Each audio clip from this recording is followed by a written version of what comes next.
Alasan kenapa Sasha Banks gak kembali ke WWE. Paul Heyman diserang The Bloodline. Inilah siapa Cesar Sikoa untuk The Bloodline. Dan Jeff Hardy tidak dipercaya WWE.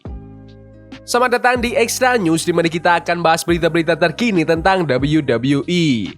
Sebelum kita lanjut, aku pengen kalian like dan share video ini ke teman-teman kalian yang suka WWE. Dan jangan lupa subscribe, soalnya channel ini upload video setiap hari. Alasan kenapa Sasha Banks gak kembali ke WWE. Juara TBS, Mercedes Moné atau yang sebelumnya dikenal dengan nama Sasha Banks, baru-baru ini menjadi bintang tamu di salah satu acara. Ketika ditanya tentang semua tawaran yang diterimanya sebelum memilih AEW, Mercedes mengungkapkan pendapatnya tentang alasan ia memutuskan untuk tidak kembali ke WWE. Dalam arti tertentu, saya menikmatinya karena saya tidak percaya berapa banyak perusahaan yang sangat menginginkan saya dan berapa banyak kesepakatan menguntungkan yang baru saja ditawarkan. Yang mana yang harus saya pilih dan yang mana yang saya inginkan. Namun, itu juga menakutkan pada saat yang sama karena WWE adalah WWE. Dan saya seperti, apakah saya harus kembali? Namun hati saya berkata, jangan kembali, terus maju, jangan kembali, terus maju. Saya terus mendengar suara itu di kepala saya, terus maju, terus maju.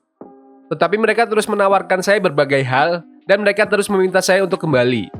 Saya seperti, tidak Mercedes, terus maju. Dan New Japan akhirnya muncul, CMLL, AEW, dan hanya berbicara dengan Tony memakan waktu sekitar 2 tahun hanya dengan berbicara bolak-balik. Apakah ini akan berhasil? Apakah ini yang saya inginkan? Apakah ini yang diinginkan hati saya? Dan akhirnya, saya rasa tahun lalu, saya pergi ke All In di Wembley dan berada di sana di antara kerumunan dan melihat bagaimana 80.000 penggemar yang hadir dan itu bukan WrestleMania. Itu AEW All In. Saya seperti, disinilah saya ingin berada. Saya ingin berada di sini. Dan perusahaan ini terasa begitu selaras dengan jiwa saya. Jadi kami terus berbicara dan kemudian saya mendapatkan kontrak paling menakjubkan dalam sejarah gulat. Saya bisa menontonnya di TV sepanjang hari setiap minggu. Tetapi saya harus hadir langsung hanya untuk merasakan talenta-talentanya, merasakan penontonnya, dan merasakan bagaimana mereka semua beroperasi. Dan di sana, saya seperti, wow, sungguh luar biasa memiliki 80.000 penggemar di Inggris. Itu membuat saya tahu bahwa gulat itu sangat istimewa, dan gulat tidak harus hanya ada di satu tempat. Menurut kalian, apakah WWE butuh Sasha Banks saat ini? Komen di bawah. Paul Heyman diserang The Bloodline. Paul Heyman mengatakan kepada Solo Sikoa bahwa Solo bukanlah The Tribal Chief-nya, dan Paul Heyman menanggung akibatnya. The Bloodline mengadakan upacara pengakuan Bloodline pada episode SmackDown hari ini, tanggal 29 Juni waktu Indonesia. Acara ini diadakan di tengah ketegangan selama berminggu-minggu antara Solo Sikoa yang telah mengambil alih sebagai pemimpin baru The Bloodline saat Roman Reigns absen. Solo menuntut untuk diakui sebagai The Tribal Chief. Tama Tonga, Tonga Loa, dan Jericho Fatu melakukan apa yang diperintahkan. Namun, Paul Heyman mengatakan bahwa ia mengakui Solo Sikoa bukanlah sebagai The Tribal Chief-nya. Solo Sikoa kemudian menghantam Paul Heyman dengan Samoan Spike. The Bloodline kemudian mengeroyok Heyman dengan brutal. Mereka membantingnya ke meja komentator, dan kelompok itu berdiri tegak di akhir episode SmackDown. The Bloodline akan menghadapi Cody Rhodes, Randy Orton, dan Kevin Owens di acara premium Money in the Bank bulan depan. Menurut kalian, apakah Roman Reigns akan segera kembali untuk menolong Paul Heyman? Komen di bawah. Inilah siapa Cesar Sikoa untuk The Bloodline.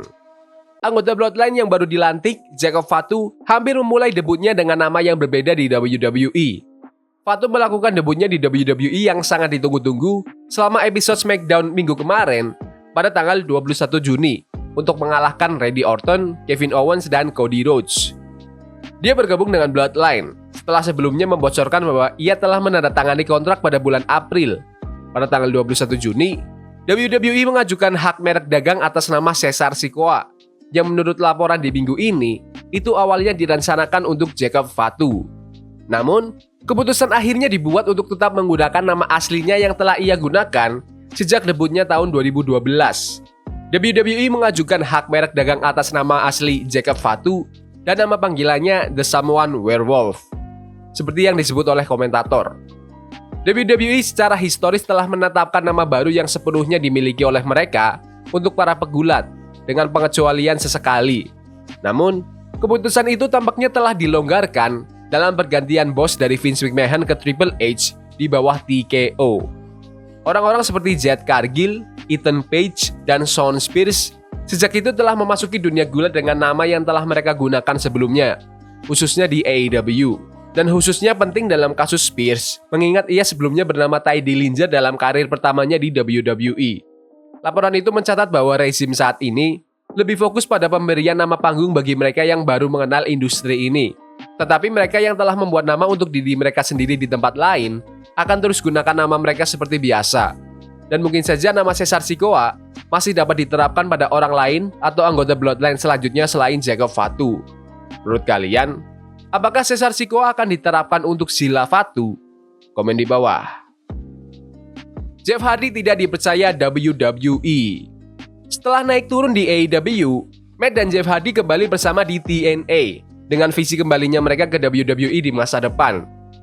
Tampil di Busted Open Radio minggu ini, legenda WWE Bully Ray bertanya kepada Matt Hardy apa yang menurutnya perlu dilakukan agar WWE bisa kembali percaya pada saudaranya itu.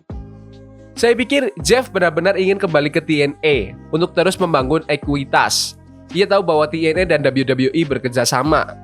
Saya pikir Jeff hanya ingin sekali lagi menunjukkan kepada orang-orang bagaimana ia adalah manusia yang berbeda.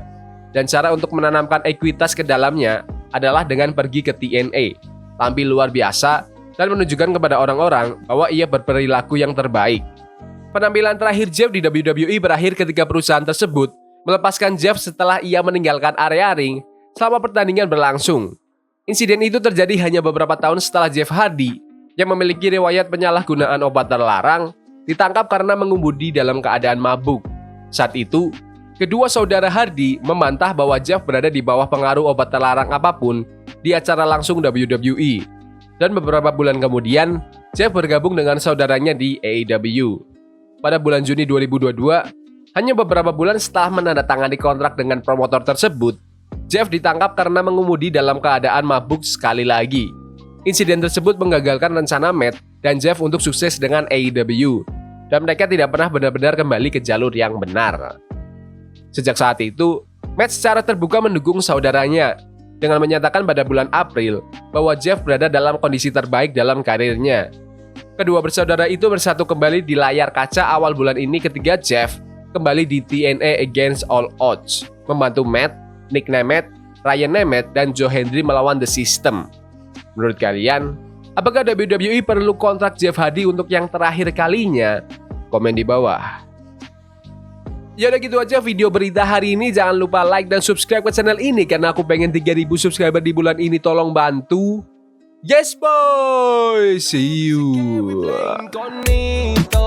Forbidden fire on Nico, burning for love we can hold. I wish we were